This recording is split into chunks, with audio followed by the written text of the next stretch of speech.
ನಿಜವಾದ ವಿರೋಧ ಪಕ್ಷ ಇವತ್ತೇನಾದರೂ ಐತೆ ಅಂದರೆ ಅದು JDS ಪಕ್ಷದ ಎಲ್ಲ ಇವತ್ತು ನಾಯಕರುಗಳಿರ್ಬೋದು, ನಮ್ಮ ಕಾರ್ಯಕರ್ತರುಗಳಿರ್ಬೋದು, ಅವ್ರದ್ದೇ ಆದಂಥ ಮಟ್ಟಕ್ಕೆ ಈ ತಾಲೂಕಿನಲ್ಲಿ ವಿರೋಧ ಪಕ್ಷವಾಗಿ ಕೆಲಸ ಮಾಡ್ತಾ ಇದೆ. ಮತ್ತು ಒಂದು ರೀತಿಯ ಆಡಳಿತ ಪಕ್ಷವಾಗೂ ಕೂಡ ಇವತ್ತು ನಮ್ಮ ಮುಖಂಡರುಗಳು ಇವತ್ತು ಕೆಲಸ ಮಾಡ್ತಾ ಇದೆ. ಯಾರು ಇವತ್ತು ಬಡವರಿದ್ದಾರೆ, ಏನು ಅನುಕೂಲಗಳನ್ನು ಬರ್ತಕ್ಕಂಥ ತಾಲೂಕು ಕಚೇರಿಗಳಿರ್ಬೋದು, ಸ್ಟೇಷನ್ಗಳಿರ್ಬೋದು, ಪ್ರತಿಯೊಬ್ಬರ ಒಂದು ತೊಂದರೆಗಳಿಗೂ ಕೂಡ ನಾವು ಅವ್ರ ಜೊತೆಯಲ್ಲಿ ನಿಂತು ಇವತ್ತು ಕೆಲಸ ಮಾಡ್ತಾ ಇರೋದು ಅಂದರೆ JDS ಪಕ್ಷದ ಮುಖಂಡರುಗಳು. ನಾವು ಯಾವುದೇ ಕಾರಣಕ್ಕೂ ಹಿಂಜರಿದಿಲ್ಲ. ನಾವೆಲ್ಲರೂ ಕೂಡ ಎಲ್ಲ ರೀತಿಯಲ್ಲಿ ನಮ್ಮದು ಸರ್ಕಾರ ಇರಲಿ ಬಿಡಲಿ, ಯಾವುದೇ ಸರ್ಕಾರ ಬರಲಿ ಹೋಗ್ಲಿ, ನಾವು ನಿರಂತರವಾಗಿ ಈ ತಾಲೂಕಿನಲ್ಲಿ ಜನರ ಜೊತೆನಲ್ಲಿದ್ದೀವಿ, ಜನರು ಸೇವೆ ಮಾಡ್ತಾ ಇದ್ದೀವಿ, ಜನರ ಕಷ್ಟ ಸುಖಗಳಿಗೆ ಆಗ್ತಾ ಇದ್ದೀವಿ. ನಾವು ಒಂದು ಮಾತನ್ನು ಹೇಳ್ತೀನಿ, ಇಲ್ಲಿ ಒಬ್ಬ ತಾಲೂಕಿನ ಆಡಳಿತ ವ್ಯವಸ್ಥೆ ಯಾವ ರೀತಿ ದಿಕ್ಕೆಟ್ಟಿದೆ ಅಂದರೆ ಯಾವ ಅಧಿಕಾರಿಗಳು ಕೂಡ ಯಾರ ಮಾತನ್ನು ಕೇಳ್ತಾ ಇಲ್ಲ. ಇಲ್ಲಿ ಸ್ಥಳೀಯವಾಗಿ ಒಬ್ರು ಶಾಸಕರು ಇದ್ದಾರೆ, ಆ ಶಾಸಕರ ಮಾತನ್ನು ಕೇಳಲೇಬೇಕು ಎಂಬುದನ್ನು ಕೂಡ ಯಾವ ಅಧಿಕಾರಿಗಳು ಇವತ್ತು ಪಾಲಿಸ್ತಾ ಇಲ್ಲ. ಒಂದು ರೀತಿ ಸ್ವೇಚ್ಛಾಚಾರಿಯಾಗಿ ಇಡೀ ಆಡಳಿತ ವ್ಯವಸ್ಥೆ ಇವತ್ತು ಕುಸಿದೋಗಿದೆ. ಇಂಥ ಸಂದರ್ಭದಲ್ಲಿ ಆ ಒಂದು ಶಾಸಕರಿಗೆ ಜವಾಬ್ದಾರಿ ಇರಬೇಕಾಗ್ತಕ್ಕಂಥದ್ದು, ಜನಸಾಮಾನ್ಯರಿಗೆ ಕೆಲಸವನ್ನ ಮಾಡಿಕೊಡ್ಬೇಕು, ಅವ್ರು ಸೇವೆ ಮಾಡಬೇಕು ಅಂತಕ್ಕಂಥದ್ದು ಅವ್ರಿಗೆ ಇರಬೇಕಾಗ್ತದೆ. ಮತ್ತೀಗಾಗಲೇ ಸುಮಾರು ವರ್ಷಗಳಿಂದ ನಾನು ಈ ತಾಲೂಕಿನಲ್ಲಿ 25,000 30,000 ನನ್ನ ಅಕ್ಪತ್ರಗಳನ್ನು ಕೊಡ್ತೀನಿ ಅಂತೇಳಿ ಇಲ್ಲಿವರೆಗೂ ಕೂಡ ಯಾರಿಗೂ ಕೂಡ ಒಂದು ಅಕ್ಪತ್ರವನ್ನು ಕೊಡ್ತಕ್ಕಂಥ ಒಂದು ಮಟ್ಟಿಗೆ ಈ ಆಡಳಿತ ವ್ಯವಸ್ಥೆ ಇವತ್ತು ಹೋಗಿಲ್ಲ. ಈಗಾಗಲೇ ನೀವೊಂದು ಬಹಳ ಮುಖ್ಯವಾಗಿ ಪ್ರಶ್ನೆ ಕೇಳಿದ್ದೀರಾ. ಇವತ್ತು ನಮ್ಮ ರೈತರುಗಳು ಕೆರೆನಲ್ಲಿ ಇವತ್ತು ಹೂಳೆತ್ತಬೇಕು ಅಂದ್ರೆ ಅವ್ರಿಗೆ ನಿರ್ಬಂಧ ಇರ್ತಾ ಇದ್ದಾರೆ. ಯಾರೋ ಬೇರೆಯವ್ರಿಗೆ ಇವತ್ತು ರೈಲ್ವೆಗಳಿಗಿರ್ಬೋದು, NHIಗಳಿಗೆ, ರೋಡ್ಗಳಿಗಿರ್ಬೋದು, ಇವ್ರುಗಳಿಗೆ ನಮ್ಮ ಅಧಿಕಾರಿಗಳು ನಿಂತು ಸಪೋರ್ಟ್ ಮಾಡಿ ಮಣ್ಣನ್ನು ಎತ್ತಿಸ್ತಾವ್ರೆ. ಈ ವರ್ಷ ಸ್ಕೂಲ್ ಆಯ್ಕೆ ಮಾಡೋದೇ ದೊಡ್ಡ ಟೆನ್ಷನ್ ಆಗಿದೆ. ಟೆನ್ಷನ್ ಬೇಡ, ಶಿರಾ ತಾಲೂಕಿನ ವೇದ ವಿದ್ಯಾಮಂದಿರ್ ಶಾಲೆಗೆ ಹೋಗು. ಅಲ್ಲೇನಾದ್ರೂ ಸ್ಪೆಷಲ್ ಇದೆಯಾ? ತುಂಬಾ ಇದೆ.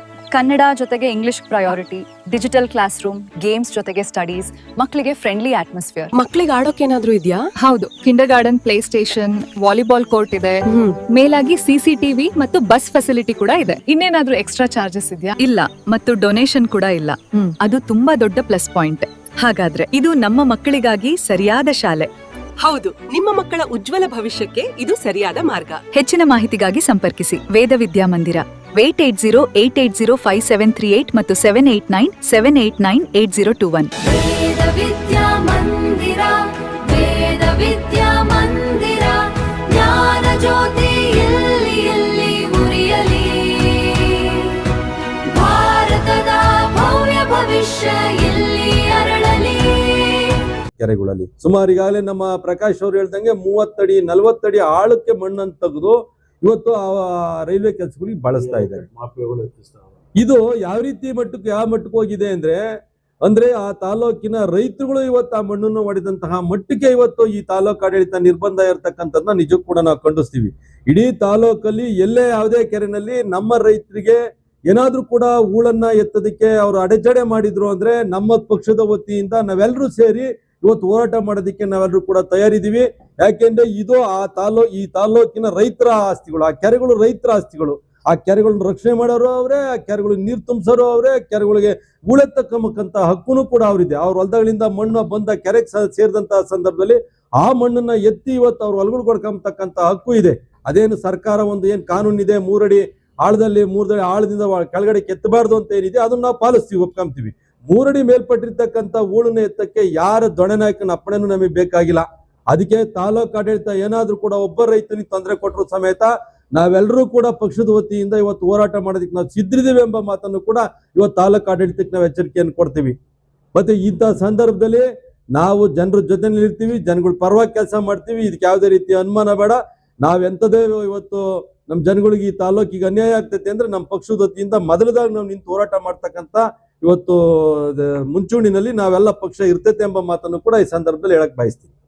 ಎಷ್ಟೋ ಜನ ಹೇಳ್ತಾ ಇರ್ತೀರಾ ಸರ್ ನಾನು ಸಣ್ಣ ಆಗ್ಬೇಕು ಅಂತ. ಸಣ್ಣ ಆಗೋದೊಂದೇ ಅಲ್ಲ, ಸಣ್ಣ ಆಗೋದ್ ಜೊತೆಗೆ ಹೆಲ್ತ್ನು ಸಮೇತ ಆರೋಗ್ಯವಾಗಿರ್ಬೇಕು. ಅಂದ್ರೆ ಕೈಕಾಲು ನೋವು ಇರ್ಬೋದು, ಸುಸ್ತಿರ್ಬೋದು, ನಿಶಕ್ತಿ ಇರ್ಬೋದು, PCOD ಪ್ರಾಬ್ಲಮ್ ಇರ್ಬೋದು, ಥೈರಾಯ್ಡ್ ಪ್ರಾಬ್ಲಮ್ ಇರ್ಬೋದು, ಎಲ್ಲನೂ ಕಂಟ್ರೋಲ್ ಮಾಡ್ಕೊಂಡು ಸಣ್ಣ ಆಗೋದಿದೆಯಲ್ಲ ಆರೋಗ್ಯಕರವಾಗಿ, ಅದು ಜೀನಿ ಸ್ಲಿಮ್ ಇಂದ ಮಾತ್ರ ಸಾಧ್ಯ. ನಮ್ಮ ಜೀನಿ ಸ್ಲಿಮ್ ನ ಕಂಟಿನ್ಯೂಸ್ ಆಗಿ ಯೂಸ್ ಮಾಡಿ ಸಣ್ಣನೂ ಆಗ್ತೀರಾ, PCOD ಪ್ರಾಬ್ಲಮ್ ಕಂಟ್ರೋಲ್ ಮಾಡ್ಕೊಳ್ತೀರಾ.